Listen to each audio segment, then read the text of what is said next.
Beth gyda'r effaith mwyaf arna i, blaw y ffaith oedd y ffilm i gyd yn bwerus mewn gwirionadd, oedd wedi'r holl obaith o ffeindio ei hun yn rhan o ganhadledd fawr cop yn Paris.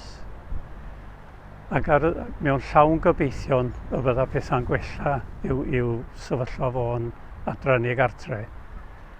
Ac ar ddiwedd y cop, oedd o'n ista ac siomedigaeth mor amlwg ar ei wyneb o.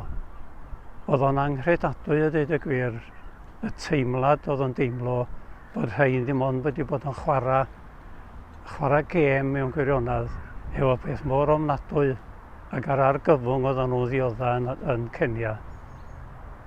Ac eto, wedi'r siom fawr yna, oedd o'n gallu mynd yn ôl i'w bentre, i ail ddechrau ac i ysgogi i griw ferched bod rhaid iddyn nhw gario ymlaen i gael bwyd ar y bwr i'w plant ac i'w dyfodol.